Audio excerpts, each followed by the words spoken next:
Hello बच्चों, first of all आइए question को रीड करते हैं। The question is if a1, a2, a3 dot dot dot are in AP where a2 equal to 76 and a12 equal to 26, then least positive integer n for which an is less than 0 is. यहाँ पर 4 option given है A, B, C and D और हमें इनमें से correct option choose करना है। तो आइए क्वेश्चन को सॉल्व करते हैं। क्वेश्चन को सॉल्व करने से पहले जान लेंगे इसके बेसिक कॉन्सेप्ट के बारे में। अगर हमें कोई सीरीज दी है AP में तो उसका nth टर्म हम लिख सकते हैं an equal to a plus n minus 1 into d से, जहां an रिप्रेजेंट कर रहा है nth टर्म को, a फर्स्ट टर्म को, n नंबर ऑफ टर्म और d कॉमन डिफरेंस को। तो आइए इस बेसिस पे क्वेश्चन को सॉल्व करते हैं। देखिए क्वेश्चन में हमें दे रखा है a2 की वैल्यू गिवन है 76। a2 का मतलब हो गया a प्लस 1d या फिर a plus d equal to 76, ये फर्स्ट इक्वेशन बन गई। और a12 यानी कि a plus 11d equal to दे रखा है 26, ये सेकंड इक्वेशन फॉर्म हो गई। इन दोनों की हेल्प से सबसे पहले हम लोग a और d की वैल्यू फाइंड आउट कर लेंगे।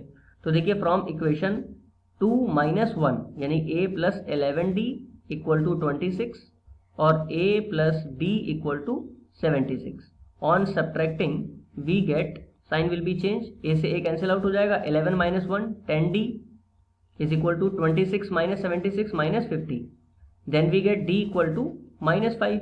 d की वैल्यू हमें मिल रही है माइनस 5।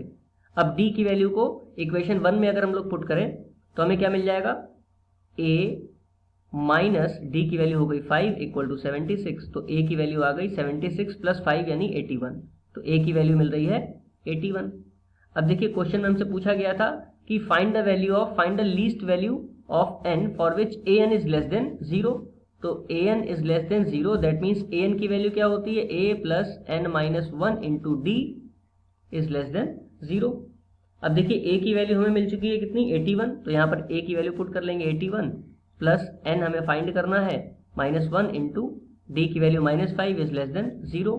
इसको सॉल्व कर लेते हैं, then we get 81 minus 5n plus 5 is less than 0। 81 plus 5 कितना हो गया, 86 minus 5n is less than 0। अब देखिए 86 को अगर इधर शिफ्ट कर दें, then we get minus 5n is less than minus 86।